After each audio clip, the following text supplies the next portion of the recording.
வேளையிலே இன்று திருச்சபை மரியாளின் திருநாளை, அதாவது பிறந்த நாளை கொண்டாடி கொண்டிருக்கின்ற இன்றைய வேளையிலே இன்னும் ஒரு பிறந்த நாளை எமது சங்கம், அன்பின் பரிணாம சங்கம் கொண்டாடி கொண்டிருக்கின்றது. அன்பின் பரிணாம சங்கம் 1985 ஆண்டு உருவாக்கப்பட்டது. இதே மாதத்தில் எமது அன்னை மரியாள் பிறந்த இந்த நாளிலே அன்பின் பரிணாம சங்கமும் பிறந்திருக்கின்றது. ஆகவே இந்த பிறந்த நாளை கொண்டாடுகின்ற இந்த நன்னாளிலே எம்மோடு இந்த கலையகத்துக்கு பேராசிரியர் டாக்டர் எஸ்.ஜே. யுவராசா அவர்களும் எம்மோடு இணைந்திருப்பது நமக்கு பெரியதொரு மகிழ்ச்சியை தருகின்றது. ஆம், இந்த வேளையை நாங்கள் அவரை வரவேற்கின்றோம். பேராசிரியர் அவர்களே, நீங்கள் இப்படியான இந்த புதிய அனுபவத்துக்கு வர உங்களுக்கு என்ன உதவியாக இருந்தது? எப்படி நீங்கள் இந்த அனுபவத்துக்கு வந்தீர்கள்? நல்ல கேள்வி. நான் இளைஞனாக இருந்தேன். பல்கலைக்கழக இறுதி ஆண்டில் படித்துக் கொண்டிருக்கும் பொழுது மக்கள் வங்கியிலே எனக்கு தொழில் கிடைத்தது. அதையும் செய்து கொண்டிருக்கும் பொழுது வங்கிக்கு வந்த ஒரு சகோதரி அடிக்கடி கேட்பாள், எங்களுடைய சபக்கூட்டத்துக்கு வாருங்கள் என்று. அது எனக்கு பெரிய தொல்லையாகவே இருந்தது. இப்படி பல முறை என்னிடம் வேண்டியும் நான் போகவில்லை. கடைசியிலே இந்த சகோதரிகளுடைய கடைச்சல் தாங்க முடியாமல் ஒரு நாள் அவர்களுடைய சபக்கூட்டம் ஆங்கில மொழியில் நடந்து கொண்டிருந்தது. அதுக்கு போனேன். அங்கே அவர்கள் சொபித்த விதம் எனது மனதிலே ஒரு அமைதி, ஆறுதல், திரும்பவும் இதற்கு போக வேண்டும் என்று ஒரு ஆசையை தோன்றியது. இப்படி நான் தொடர்ந்து சென்று, அப்போ வணக்கத்துக்குரிய ஒஸ்கார் அடிகளார் தான் ஆங்கில மொழியிலே அந்த உரைகளை கொடுத்து கொண்டிருந்தார். இன்றைக்கும் நான் அவருக்கு நன்றி கூட கடமைப்பட்டிருக்கிறேன். முதலிலே கடவுளுக்கும், இரண்டாவதாக அவருக்கும். அவருடைய அந்த உரைகளை கேட்டு வசியமாகி தொடர்ந்து 8 வாரங்கள் அந்த உரைகளை கேட்டு பம்பலப்பட்டியிலே திருக்குடும்பர் கன்னியர் மடத்திலே 2 நாள் அர்ப்பண ஞானொடுக்கம் நடந்தது. அந்த ஞானொடுக்கத்திலே தான் என்னுடைய வாழ்க்கை மாறத் தொடங்கியது. சாதாரணமான ஒரு கத்தோலிக்கனாக, பேரளவிலான கத்தோலிக்கனாக இருந்த எனக்கு இயேசுவை ஆண்டவராகவும், இந்த வாழ்விலே அவருக்கு முதலிடம் கொடுக்கின்ற ஆண்டவராகவும் மீட்பராகவும் அவரை ஆக்கி, அவர் கேட்கின்ற பாதையிலே நான் செல்ல வேண்டும். அதற்கு முதல் எனக்கு குறிக்கோள் இருந்தது. நல்லா படிக்க வேண்டும், நல்லா விளையாட வேண்டும். எனது குடும்பத்திலே 5 தங்கைமாரும் 2 தம்பிமாரும், நாங்கள் 8 பிள்ளைகள். குடும்பத்தை நல்லா வைத்திருக்க வேண்டும் என்று ஒரு ஆசை. நல்லாக படித்தேன். பல்கலைக்கழகம் வரையும் விளையாடினேன். பல விளையாட்டுகளிலும் வங்கியில் தொழிலும் கிடைத்தது. ஆனால் நான் எதிர்பார்த்த சந்தோஷம், நிம்மதி கிடைக்கவில்லை. ஆனால் ஆண்டவரை, இயேசுவை என்னுடைய ஆண்டவராக மீட்பராகவும் ஆக்கிய நாளில் இருந்து எனக்குள்ளே அந்த குறிக்கோள் மாறியது. இறைவன் என்னை படைத்தது அவரை மகிமைப்படுத்த, அவருடைய மகிமைக்காக வாழ்வதே எனது வாழ்வில் லட்சியம் என்பதை ஆழமாக தீர்மானப்படுத்தேன். அது நடந்தது 1981 ஆண்டு. இன்றைக்கு 35 வருடங்களுக்கு முன்பு. அன்றில் இருந்து தொடர்ந்து நான் ஆண்டவருக்கு பின்னாலே போக தொடங்கினேன். எனக்கு ஒரு ஆசை, தாகம், அவரை அறிய வேண்டும் என்று அந்த ஆசை இருப்பதனாலே, அந்த தாகத்தினாலே அறிந்தேனா அல்லது தாகம் பெற பெற அறிவு வந்ததா எனக்கு தெரியவில்லை. இது முதலில் வந்தது தெரியவில்லை. ஆனால் நான் அவரை அறிய அதன் பின்பு இறையில் படித்து, கவுன்சிலிங் படித்து, இப்படி இறைவனுடைய பரம ரகசியங்களை படித்து நான் உண்மையாகவே அவரை அனுபவிக்க தொடங்கினேன். கடைசியாக வங்கி தொழிலை ராஜினாமா செய்துவிட்டு அவர் சொன்ன வழியிலே செல்வதற்கு நான் திருச்சபையிலே நான் முழுநேர ஊழியராக செய்தேன். இப்படி சென்று கொண்டிருந்தேன். இப்படித்தான் நான் வந்தேன். பேராசிரியர் அவர்களே, நீங்கள் கூறினீர்கள் இயேசுவை ஆண்டவராக ஆக்குவதென்று. எல்லோரும் இயேசுவை தானே ஆண்டவராக ஆக்கி இருக்கின்றார்கள். நீங்கள் இயேசுவை ஆண்டவராக ஆண்டவராக ஆக்கியிருப்பதன் அதனுடைய பொருள் என்ன? நீங்கள் கூறுவதன் விளக்கம் என்ன? இதற்கு முதல் ஜேசுநாதர் உயிர்த்திட்டார் என்று எனக்கு தெரியும். ஆனால் உயிர் வாழ்ந்து கொண்டிருப்பவரை சந்தித்து அவரோடு உறவு கொள்வது என்பது எனக்கு தெரியாது. நான் இந்த 24 மணித்தியாலத்தில் ஒரு நாளைக்கு கூடுதலாக யாரை பற்றி சிந்திக்கின்றேனோ, இதை பற்றி சிந்திக்கின்றேனோ, அதுதான் என்னுடைய ஆண்டவர். சிலர் தனது பிள்ளையை பற்றி நினைப்பார்கள், சிலர் பணத்தை பற்றி, சிலர் தான் அன்பு செய்பவரை பற்றி. அவர்தான் ஆண்டவர். சிலர் பணத்தை பற்றி அல்லது போதையை பற்றி, இப்படி பல வழிகளிலே. நான் இயேசுதான் என்னுடைய வாழ்க்கையிலே ஆண்டவர். அவர் என்ன சொல்றாரோ, அதாவது என்னுடைய வாழ்க்கையிலே சுக்கான்னு சொல்லுவார், ஸ்டேரிங், அதை அவருடைய கையிலே கொடுத்து விட்டு அவர் சொல்வதை செய்வதுதான் என்னுடைய வாழ்க்கையில் லட்சியம். அதான் ஆண்டவராக ஆக்குறது. என்னுடைய விருப்பத்துக்காக நான் நடப்பதல்ல, அவரை பாவிப்பதல்ல, அவருடைய விருப்பத்துக்காக என்னை மாற்றுவதுதான் ஆண்டவர் ஆக்குறது.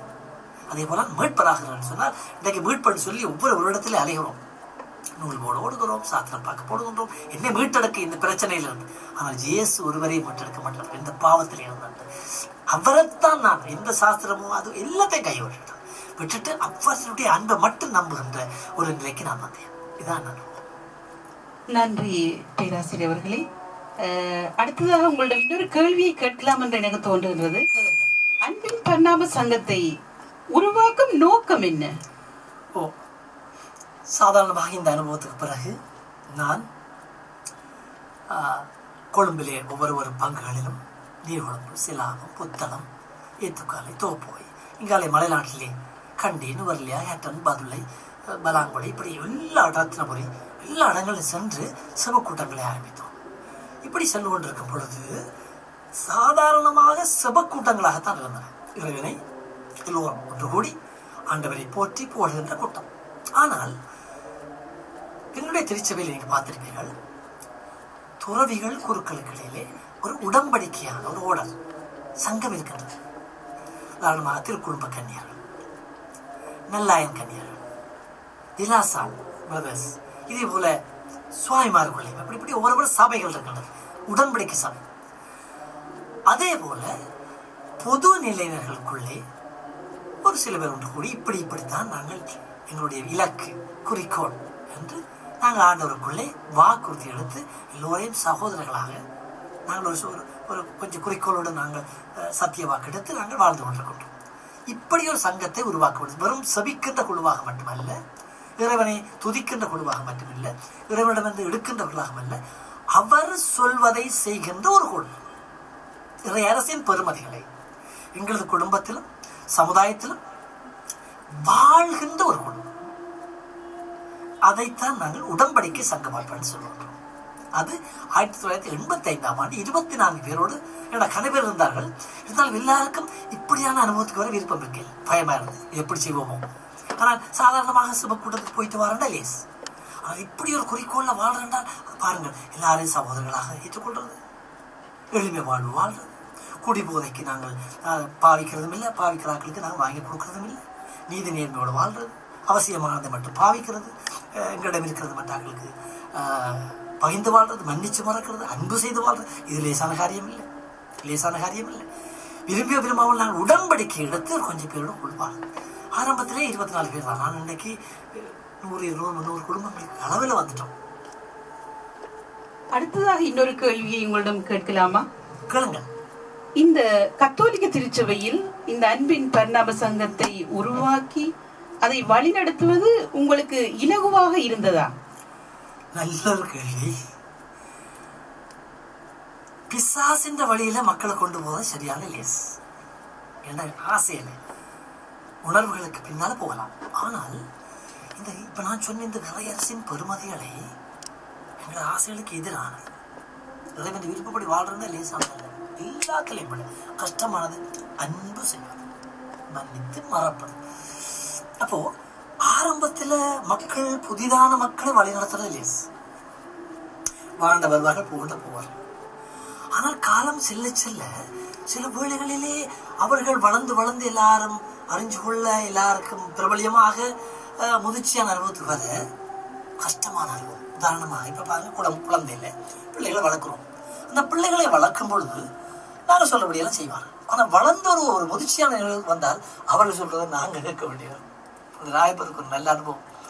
உயிர்த்ததுக்கு பிறகு இயேசு கேட்கின்றார், ராயப்பா நீ என்ன அன்பு செய்கின்றாய் என்று 3 முறை கேட்டார். அதன் பின்பு என்ன சொன்னார்? நீ இளைஞனாக இருக்கும் பொழுது நீ விருப்பமான இடத்துக்கெல்லாம் சென்றாய்.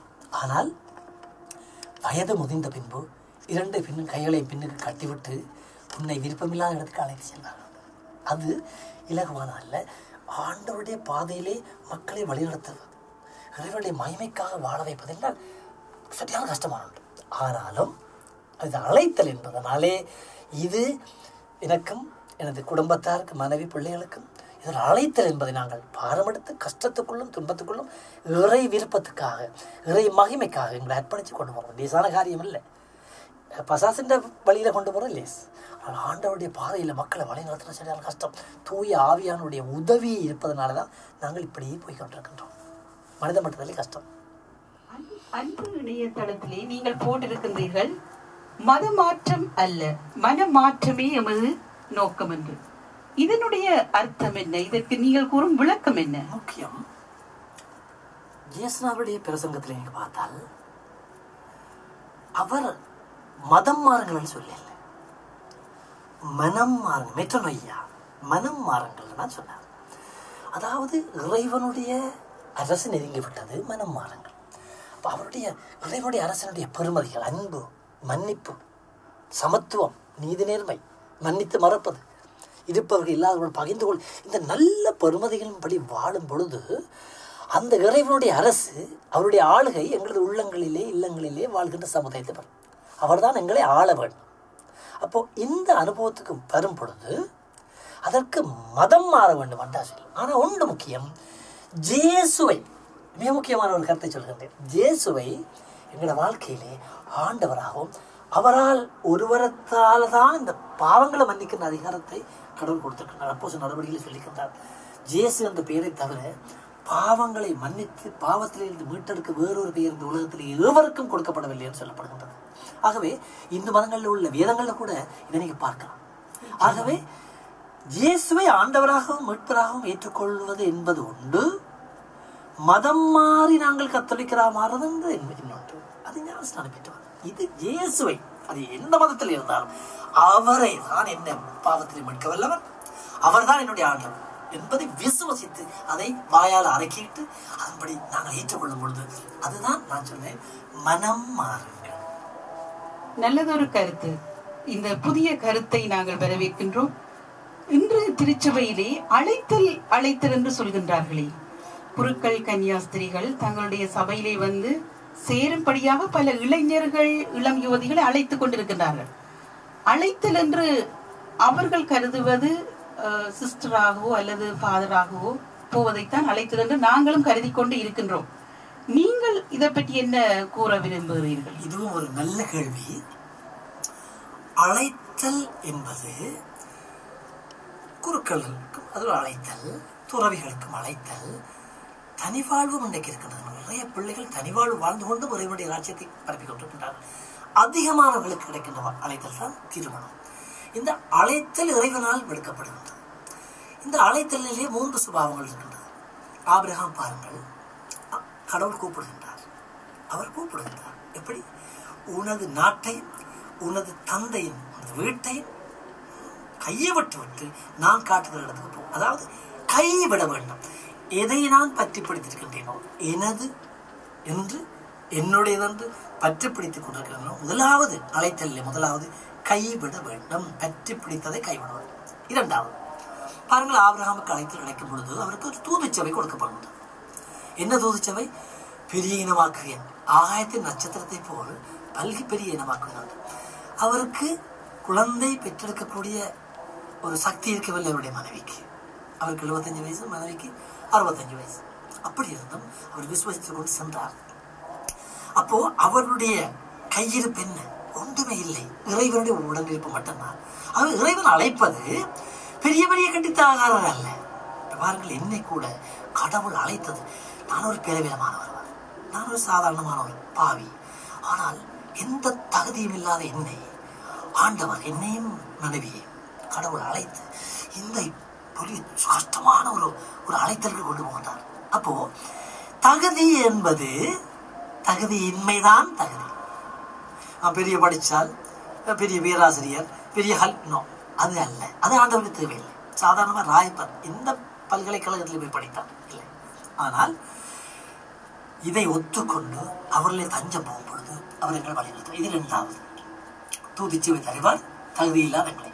3வது கடைசி வரையும் நிலைத்திருக்கின்ற பண்பு. கடைசி வரையும் கஷ்டமான ஒன்று. பாருங்கள், திருமணம் அழைத்தல் கூட பாருங்கள், கடைசி வரையும் நிலைத்திருக்கிற கஷ்டம். ஆரம்பிக்கிற நேரம் ஒன்னு ஒரு கால் காண இல்லைன்னா நித்திர கூட வரையில்லை பிள்ளைன்னு சொல்லுவார்கள். ஒரு கட்டம் வரைக்குள்ள பிள்ளை எல்லாம் வளர்ந்து ஒரு 15-20 வருஷம் வந்தால் கோபம் வந்து ஏச்சு பேச்சு நடக்கிற நேரம் உன்னை கண்டாலே நித்திர வரையில்லை, அங்கால போட்டு கூட சொல்லுவோம். அவ்வளவு தூரம் வெறுப்புகிறோம். ஆனால் கடைசி வரையும் நிலைத்து நிற்பவன் பாக்கியவான். அப்ப இந்த அழைத்தல் எதுவாக இருந்தாலும், குருத்துவமா இருந்தாலும் என்ன, துறவரமா இருந்தாலும் என்ன, தனிவாழ்வா இருந்தாலும் என்ன, திருமணமா இருந்தாலும், இந்த இறைவனுடைய இந்த அழைப்பல் நாங்கள் எடுத்துக்கொண்டிருந்த இந்த அழைத்தல், இந்த அழைப்புக்குள்ளே நாங்கள் பார்க்கணும். திருமண அழைத்தல்லையும் ஒருவரை ஆசிரியராக, இன்னும் ஒருவரை அரசியல், இன்னும் ஒருவரை ஒரு டாக்டராக, இன்னும் ஒருவரை இன்ஜினியராக, இன்னும் ஒருவரை மனைவியாக, வீட்டிலே சேவை செய்ய, இப்படி ஒவ்வொருவருக்கும் கிடைக்கின்ற அழைப்பு வித்தியாசம். எல்லாமே சமம். அது உயர்ந்தது, இது தாழ்ந்ததல் நல்லது. ஆனால் எங்களில் உண்டு இந்த 3 லட்சணம். ஒன்று, கடவுளுடைய அழைத்தலுக்கு பதில் கொடுக்கணும், கையை விடணும். முதலாம் பற்றி பிடிக்கின்ற அந்த பந்த பாசங்கள் எல்லாம் கையை விடணும். முதலாம் அதுக்காக அன்பு செய்யக்கூடாது இல்லை, பற்றி பிடிக்காம அன்பு செய்ய வேண்டும். 2வது, அவர் எங்களுக்கு ஒரு தூதுச்சவை தருகின்றார். எங்களது முடியாத தன்மையை ஒத்துக்கொண்டு முறையிடுவன் தான் புனிதம். ஆகவே இந்த புனித நிலைக்கு நான் மட்டுமல்ல, கிறிஸ்தவ மீட்பு தனிமையில் அல்ல, கணவன் மனைவி பிள்ளைகள் மற்றவர்களையும் சேர்த்து தான் கிறிஸ்தவம் மட்டும். தனியாக மற்ற மதங்களை போட்டு தனியே போயிருந்து தவன் செய்து மீட்படைகிறதில்லை. அப்படி இருந்திருந்தா கிறிஸ்தனாரை கொண்டிருக்க மாட்டாங்க. ஆகவே 3வது, கடைசி வரை நிலைத்திருப்பது. கடைசி வரை நிலைத்திருப்பது. ஆகவே இந்த 4 துறவரம், குருத்துவம், தனிவாழ்வு, திருமணத்திலும் இந்த 3 லட்சணங்கள் எங்களுக்கு இருக்கணும். கடைசி இலக்கு என்ன? இதன் மூலமாக இறைவனை மகிமைப்படுத்துவது, அவருடைய வாழ்வு, அவருடைய விருப்பப்படி வாழ்வு. நீங்கள் கூறும்போது எனக்கு இது திருக்குறளா என்னவென்று தெரியவில்லை. பற்றுக பற்றுத்தான் பாதம் என்ற ஒரு வசனம் எனது ஞாபகத்துக்கு வருகின்றது. அந்த பற்றி பிடிப்பதை நாங்கள் விட வேண்டும், இறைவனுடைய பாதத்தை தான் நாங்கள் பற்றி பிடிக்க வேண்டும் என்று நீங்கள் கூறுகின்றீர்கள். அவருடைய அன்பை, முழுமையான அவருடைய அன்பை. ஆம், நீங்கள் இன்று நீங்கள் நிறைய சேவைகள் செய்கின்றீர்கள் உங்களுடைய சங்கத்திலே. அதற்குள்ளே நீங்கள் செய்கின்ற சேவைகளில் ஒன்றுதான் தமிழ் மக்களுக்கு சிங்களத்தையும், சிங்கள மக்களுக்கு தமிழ் மொழியையும் இந்த இணையதளத்தினூடாக நீங்கள் நிறைய பாடங்களை தயாரித்து கற்பித்து வருகின்றீர்கள். அந்த கற்கின்ற சேவையை நீங்கள் செய்வதன் நோக்கம் என்ன? இது ஒரு நல்ல கேள்வி. நாங்கள் இப்போ 25-30 வருஷம் நாட்டுக்கு சமாதானம் தர வேண்டும், சிங்கள மக்கள் தமிழ் மக்களையும், தமிழ் மக்கள் சிங்கள மக்களையும் புரிந்து கொள்ள வேண்டும், ஒற்றுமையா இருக்கணும்னு சொல்றோம், சபிக்கிறோம். இது போதாது. மற்றவர் சொல்றது எனக்கு புரியணுமே, நான் சொல்றது மற்றவருக்கு புரியணுமே. ஆகவே ஒருவருடைய மொழியை மற்றவர் நாங்கள் அறிய வேண்டும். விசேஷமாக ஆங்கில மொழியிலே பேச்சு மொழியும் எழுத்து மொழியும் உண்டாயிருக்கின்றது. ஆனால் தமிழ், சிங்களம், அரபிக் போன்ற மொழிகள் எடுத்தால் பேச்சு மொழி, எழுத்து மொழி என்று 2 இருக்கின்றது. 2க்கும் இலக்கணம் இருக்கின்றது. 2க்கும் வேற்றுமோர், சந்தி, காலம், இதெல்லாமே பேச்சு மொழிக்கு வேற, எழுத்து மொழிக்கு வேற. அப்போ அடுத்தது ஒவ்வொரு எழுத்துக்கு 2-3 ஒலிகள் இருக்கிறது. இப்ப ஆனாண்டு ஒலி எழுத்தால் ஆ, எ, அறம், எரம், மனம், மெனம், எண்ணம், அன்னம் கருத்து மாறுகின்றது. அப்ப இந்த ஒரு எழுத்து தான், ஆனாவுக்கு ஒரு எழுத்து தான். ஆனால் வருகின்ற விதத்தை கொண்டு, சூழலை கொண்டு ஒலிகள் மாறுகின்றன. இது எந்தெந்த இடத்துல மாறுகின்றது. இதே போன்று உயிரொலிகள் மட்டுமல்ல, உயிரொலிகள் 7 உயிரொலிகளுக்கும் 2 ஒலிகள் இருக்கின்றது. மெய்யொலிகள் 8, அதிலே சிலவற்றுக்கு 2, சிலவற்றுக்கு 3. ஆகவே இவற்றையெல்லாம் நாங்கள் படிக்க வேண்டும். இதை நாங்கள் சரியாக தாய்மொழி பேசுபவரை போன்று மற்றவரும் பேச. கதைக்கிற மொழி வேற, இலக்கிய மொழி வேறு, எழுதுகிற மொழி வேறு.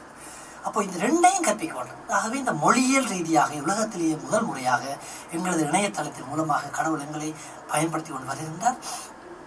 இந்த மொழியை, தமிழ் மொழியை சிங்கள மக்களும், சிங்கள மொழியை தமிழ் மக்களும் அறிய வேண்டும். இது திருச்சபையில் செய்ய வேண்டிய வேலை. நாங்களும் திருச்சபைக்குள்ளே இருப்பதனால நாங்கள் இதை செய்கின்றோம். ஆனால் எவ்வளவோ கஷ்டத்தின் மத்தியில் இதை செய்கின்றோம்.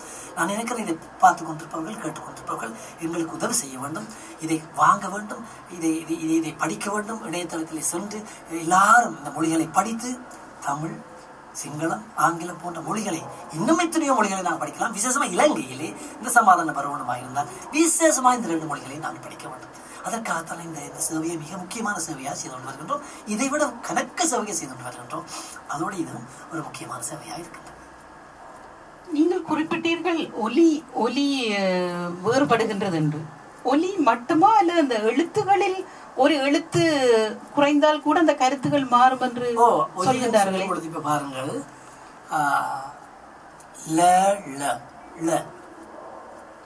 இப்போ அலி, அலி, அலி, இந்த 3 எழுத்து உச்சரிப்புகளும் மாறுகின்றது. இப்படி எழுத்துகளும் மாறும், ஒலிகளும் மாறும். இந்த இதுகளை எல்லாம் நாங்கள் கற்றுக்கொள்வோம். இது மொழியியல் ரீதியாக நாங்கள் கற்பிக்க வேண்டும். அதனால் எங்களது இணையதளத்தின் மூலமாக இதை நாங்கள் பதித்து வீடியோ மூலமாக நாங்கள் போட்டிருக்கின்றோம். இது எல்லா உலகத்தில் உள்ள எல்லா மக்களுமே பார்க்கக்கூடியது. இது மட்டுமல்ல, தமிழ் மக்களுக்கும் தமிழை கற்பதற்கு என்ன போட்டிருக்கோம். தமிழ் மக்கள் கூட சரியா உச்சரிக்க தெரியாத இன்னைக்கு எத்தனை பேர் இருக்கின்றார்கள். ஆகவே தமிழை தமிழாக நீ கதையை உச்சரி, அதற்கு போட்டிருக்கின்றோம். ஆக இது ஒரு பெரிய சேவை, முக்கியமான சேவை. அதுக்காக எல்லாரும் செவியுங்கள். எங்களுக்கான இது லேசான சேவை அல்ல. இதற்காக பலர் இதற்கு பின்னாலே உழைத்துக் கொண்டிருக்கின்றோம். எல்லாருக்காகவும் எங்கள் சங்க மக்களுக்காகவும் செவியுங்கள். இன்னொரு கேள்வி உங்களிடம் கேட்க விரும்புகின்றேன்.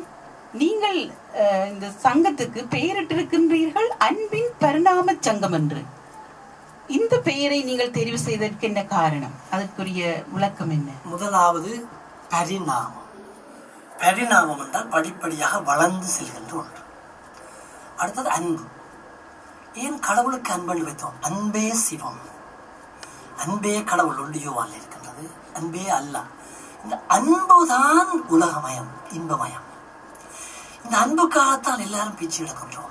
சின்ன குழந்தையிலிருந்து, வயிற்றில் இருக்கிற குழந்தையிலிருந்து இறக்கும் தருவாயில் இருக்கிற ஒவ்வொருவருமே, எல்லா உயிர்களுமே அன்புக்காக ஏங்கி துடிக்கின்றோம். எங்களை யாரும் மதிக்கல, எங்களை யாரும் கணக்கெடுக்கல, எங்களை யாரும் அன்பு செய்யலன்னா எங்களுக்கு தாங்க முடியாது. நித்திர வராது, செத்து கூட நல்ல மொழி, பசி வராது, எல்லாமே வெறுத்து போயிடும். ஆகவே இந்த அன்பு இன்றைக்கு இல்லாதபடியினால வற்றி போயிட்டு, உலகம் முழுவதும் அன்பு வற்றிட்டு எல்லாமே இந்த அதாவது நுகர்வு கலாச்சாரத்தினாலே பாவித்து போட்டு எறிகின்ற கலாச்சாரம். மனிதனை பொருளாக பாவிக்கின்றார்கள். பாவிச்சு போட்டு தந்தை காரியத்தை முடிச்ச உடனே வீசி விடுகிறார்கள். இப்படிப்பட்ட அடுத்தது போட்டி மனப்பான்மை. பணம் தான் முக்கியமாக கருதுகின்றார்கள். பணத்துக்காக எதையும் செய்வார்கள். எப்படி பணம் சம்பாதிக்கிறது என்றல்ல, எப்படியாவது பணம் சம்பாதிக்கணும் குறுக்கு வழியில் இருந்தால். ஆகவே இப்படிப்பட்ட இடத்திலே அன்புதான் கடவுள்.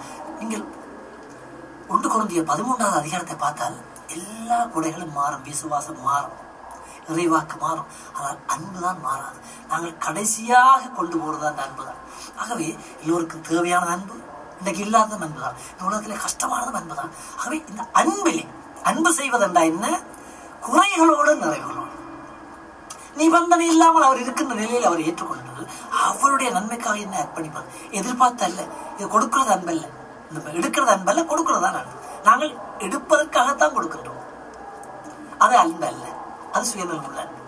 அப்போ இறைவன் நிபந்தனை இல்லாமல் அன்பு செய்கின்றார்.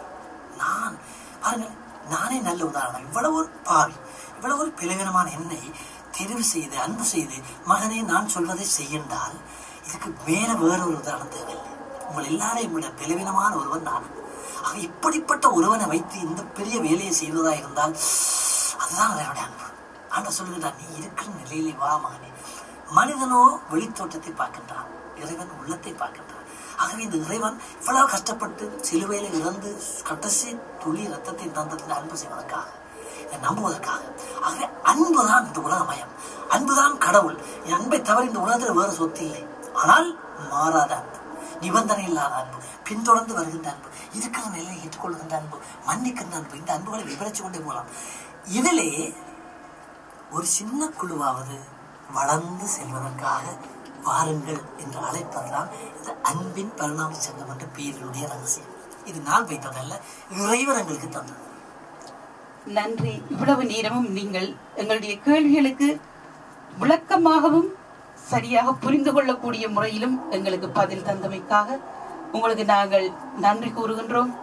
இறைவனின் ஆசியும் அவருடைய அருளும் என்றும் உங்களோடு இருந்து தொடர்ந்து இந்த பணியை நீங்கள் செய்வதற்கு எங்களுடைய செபத்திலே நாங்கள் உங்களுக்காக ஜெபிக்கின்றோம். ஒரு கணம் செபிப்போமா? செபிப்போம்.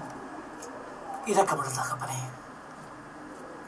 இந்த நேரம் நீர் அன்பு மயமாக இருக்கின்றீரப்பா. உமது அன்பை நாங்கள் முழுமையாக நம்ப, முழுமையாக அனுபவிக்க, முழுமையாக விசுவசிக்க எங்களுக்கு வரந்தார். இந்த உலகத்திலே எத்தனையோ கஷ்டங்கள், வேதனைகள், தோல்விகள், வெற்றிகள், துன்பங்கள், நோய்கள் எத்தனையோ வருகின்றது. எதிர்பாராத நேரங்களிலே எதிர்பாராத சம்பவங்கள் வருகின்றது. ஆண்டவரே, கடவுளே, எங்களோடு இருந்தவர்கள் இன்றைக்கு இல்லை, பிறக்கின்றார்கள், இறக்கின்றார்கள். இத்தனைக்கு மத்தியிலே உமது அன்பிலே வளர, உமது அன்பிலே வாழ, உமது அன்பினால் அன்பு செய்ய, மாறுகின்ற அன்பால் அல்ல, உறுதியான அன்பு, எந்த நிலையில் இருந்தாலும் ஏற்றுக்கொண்டு மன்னித்து அன்பு செய்யக்கூடிய பலத்தை இதை கேட்டுக்கொண்டிருப்பவர்கள், பார்த்து கொண்டிருப்பவர்கள் எல்லோருக்கும் தாரும். எல்லா மக்களையும் வளர்த்துக் கொள்ளும், எல்லா உயிர்களையும் வளர்த்துக் கொள்ளும், எல்லா மத, எல்லா இன, இந்த உலகத்தில் உள்ள சகல மக்களையும் எல்லாருக்கும் நீர்தான் தந்தை. நீர் ஒருவரே அன்புள்ளவர், நீர் ஒருவரே வல்லவர், நீர் ஒருவரே வாக்கு மாறாதவர். உமது அன்பினால் எல்லாரையும் ஆசீர்வதியும், எல்லாருக்கும் அது அன்பை ருசிக்கின்ற பாக்கியத்தை தாரும். இயேசுவின் நாமத்தினாலே ஆமென்.